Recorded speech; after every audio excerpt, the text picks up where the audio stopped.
Vamos lá, meus amigos do Planejamento 365, nós vamos falar agora sobre o artigo 71 da CLT, vamos analisar todo esse dispositivo importante na teoria e na prática também. Vamos falar dentro do artigo 71 sobre intervalos intrajornadas, que são aqueles intervalos concedidos dentro da jornada de trabalho. No dia a dia a gente acaba falando mais sobre o intervalo do almoço, que seria exatamente este intervalo intra-jornada. Então vamos começar aqui falando sobre ele. A primeira regra que eu trago sobre o intervalo intra-jornada, com base no artigo 71 da CLT, é que esses intervalos não são computados na jornada de trabalho. O que significa dizer que o intervalo intra-jornada não é computado na jornada de trabalho? Ele não é considerado jornada. Ou seja, durante aquele intervalo ali do almoço, eu não vou trabalhar e não vou receber. Ou seja, ele não vai ser contado como as 8 horas que eu tenho que trabalhar. É por isso que muitas vezes a gente olha a jornada de trabalho de um determinado empregado e ele entra às 8 e sai às 17. Aí você faz as contas, de 8 às 17 são 9 horas. Ah, mas ele tem 1 hora ali de intervalo de almoço que não é considerado, que não é computado. Então 9 horas menos aquela 1 hora de almoço, ele tem as 8 horas trabalhadas. Se ele entra às 8 e sai às 18, ele provavelmente tem 2 horas de intervalo. De 8 às 18, 10 horas, retirando as 2 horas do intervalo, temos as 8 horas da jornada dele. Então esse intervalo ele não é computado, ele não é considerado como jornada de trabalho. Você não vai trabalhar e não vai receber durante este período. E o artigo 71, ele traz uma espécie de tabela para nós sabermos quem tem direito ao intervalo e qual seria este intervalo. E dentro dessa tabela do artigo 71, que eu já vou voltar nela, nós vamos perceber que o intervalo ele vai sendo concedido e ele vai aumentando à medida em que a jornada de trabalho também aumenta. Por quê? Nós estamos falando de intervalos para descanso e alimentação.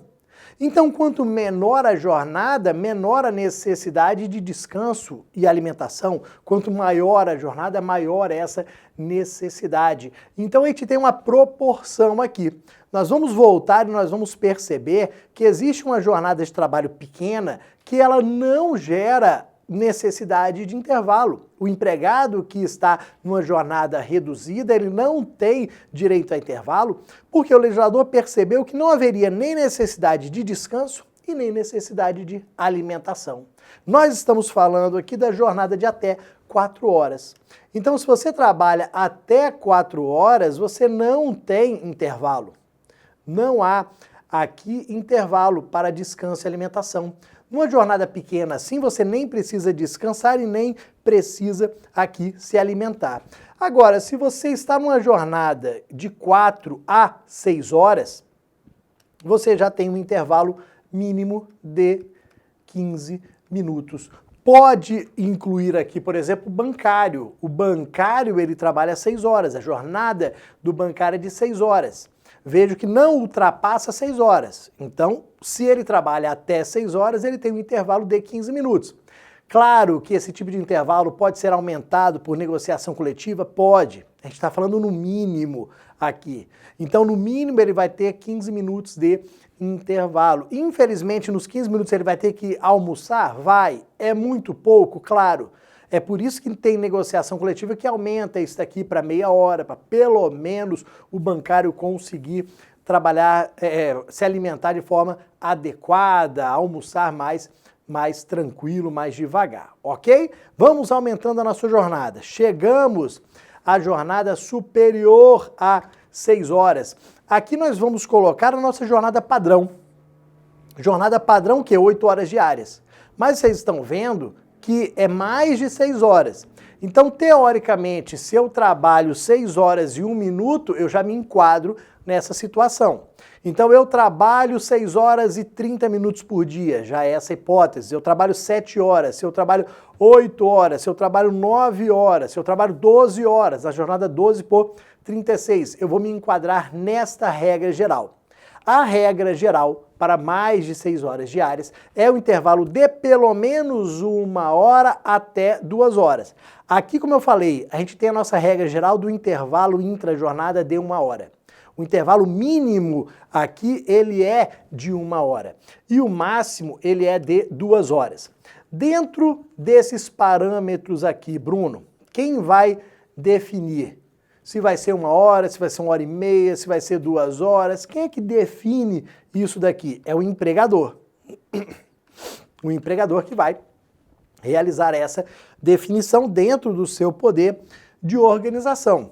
Pode ser que o empregador pense o seguinte: aqui é um escritório, então a gente não precisa ficar aberto até muito tarde, então vamos trabalhar de 8 às 17 com 1 hora de intervalo. Ou então eu quero que a gente funcione até às 18 horas, então coloca de 8 às 18 com 2 horas de intervalo. Tudo vai depender do caso concreto. E eu, o empregador, tenho essa flexibilidade aqui de organizar o meu negócio de forma a poder conceder de 1 a 2 horas de intervalo. Vejam que eu, empregador, tenho essa flexibilidade, só que limitada às 2 horas. Eu não posso conceder, dentro do meu poder de organização, um intervalo superior a 2 horas. Não, porque o artigo 71 até fala em intervalos maiores. Você pode encontrar algum empregado que tenha 3, 4 horas de intervalo, que trabalhe parte da manhã e depois volte no finalzinho da tarde e trabalhe à noite. Existem empregados que têm esse intervalo superior a 2 horas. Só que neste caso aqui, o que o artigo 71 nos fala? Eu preciso de negociação coletiva. Para ter mais de 2 horas de intervalo, tem que estar autorizado em negociação coletiva. Por quê? Aqui a gente já começa a pensar que um intervalo muito grande seria ali maléfico para esse empregado. Eu vou dar um exemplo simples aqui. Por que o intervalo de 3, 4 horas pode ser maléfico, é presumido como maléfico? Você até pode estar pensando o seguinte: nossa, meu sonho ter 3, 4 horas de intervalo do almoço, porque aí eu almoçava, dormia umas 2 horas tranquilo, depois ia para o trabalho, meu sonho, porque eu sinto um sono danado depois do almoço. Tudo bem, mas a presunção não é essa. E eu vou te dar um exemplo. Imagina o seguinte: você está querendo fazer faculdade e você tem esse intervalo grandão, tá? Você trabalha de 8 ao meio-dia, depois volta às 4 até às 8. Vamos colocar esse exemplo aqui. E você está doido para fazer faculdade. Ó, esse ano eu vou me matricular, deste ano não passa. Vou lá na faculdade. Ô, tudo bom? Você gostaria de estudar de manhã ou à noite? Ó, não, de manhã não dá, porque eu trabalho de 8 ao meio-dia. Não dá. À noite, que horas que começa as aulas? Muitas faculdades, muitas começam 6h30. 6h40, para terminar a aula até as 22 horas e não ter que pagar adicional noturno para os professores e demais trabalhadores. Então, muitas faculdades estão começando a aula às 18 horas, 18h20, 18h30. Que horas que eu falei que você sai do trabalho?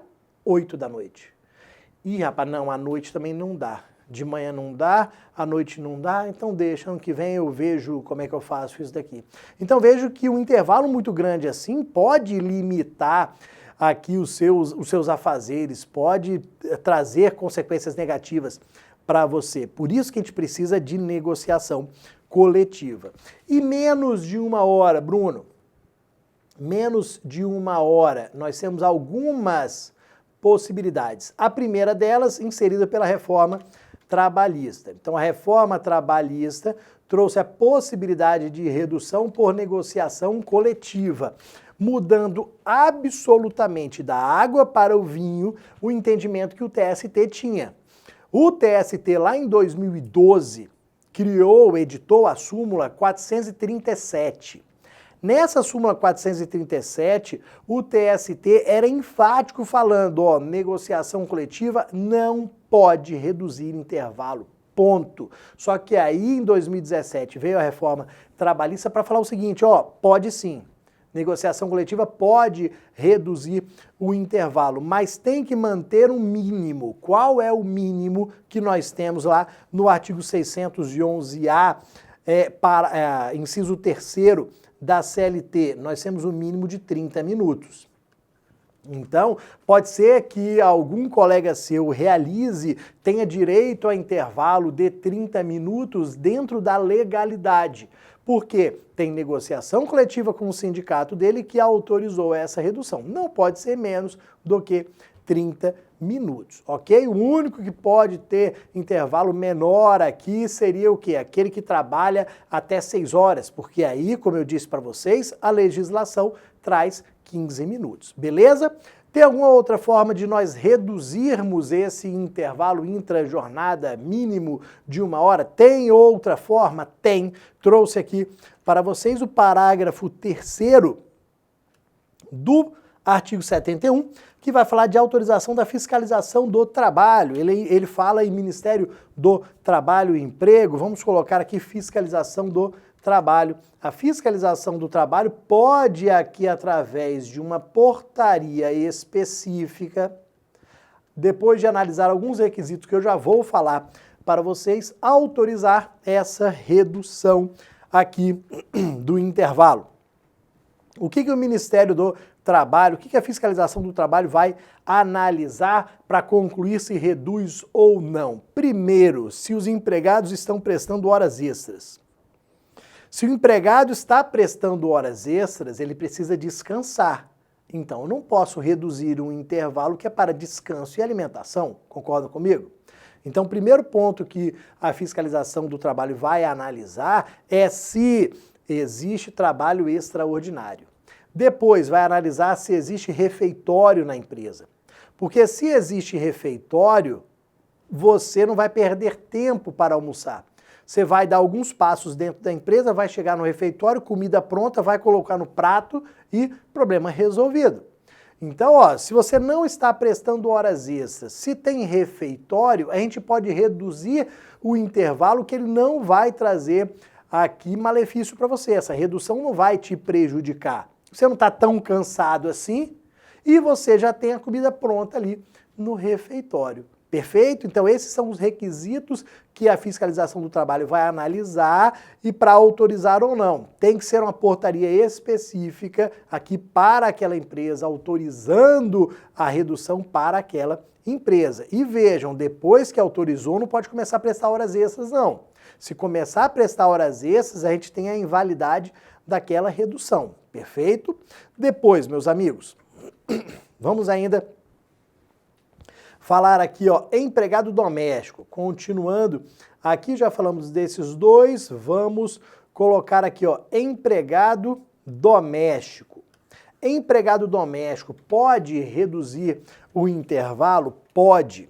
Quem fala isso daqui, Lei Complementar 150 de 2015, que é a atual Lei dos Domésticos, fala que pode ser reduzido para pelo menos 30 minutos, só que com a grande diferença aqui.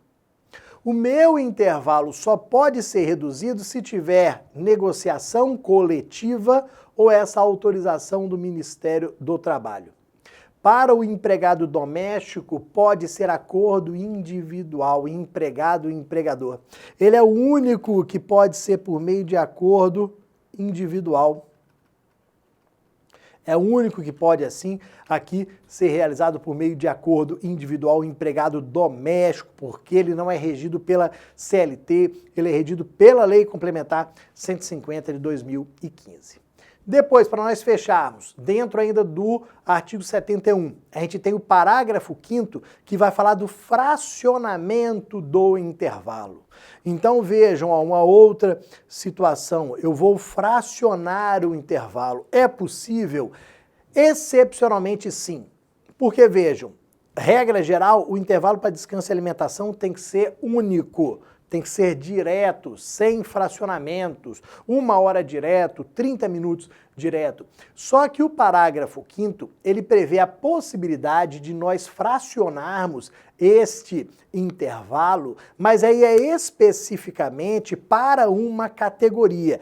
Qual é essa categoria aqui? Os empregados do transporte coletivo de passageiros, ou seja, motoristas, trocadores, fiscais. O parágrafo 5º fala especificamente neles. Então, eles podem aqui ter esse fracionamento, ok? O parágrafo 5º, ele fala que pode ser reduzido e fracionado ao mesmo tempo. Quando o parágrafo 5º foi inserido na CLT, não podia reduzir e fracionar. Só que depois de uma alteração de 2015, nós passamos a permitir a redução e o fracionamento ao mesmo tempo. Então pode reduzir e fracionar. O que seria fracionar, Bruno? Pegar aquele intervalo de 1 hora, por exemplo, e dividir em vários pequenos intervalos. Então, em vez de ter 1 hora de intervalo direto, você vai ter 3 intervalos de 20 minutos. 4 intervalos de 15 minutos, 5 intervalos de 12 minutos. Então você vai, por exemplo, fazer 2, 3 viagens e vai ter um descanso. Faz mais 2, 3 viagens, tem o descanso ali. Isso que seria o fracionar, o dividir em pequenos intervalos ali no meio da jornada de trabalho. Vejam que agora eles não são mais computados na jornada. No primeiro momento, quando a regra foi criada, eles eram computados, agora segue-se a regra geral de que eles não são mais computados na jornada. Mas vejam, o fracionamento depende de negociação coletiva. Precisamos aqui de negociação coletiva para implementar esta situação que é totalmente excepcional. Ok, meus amigos? Fizemos aqui a análise do artigo 71 da CLT. Até o próximo vídeo. Um abração.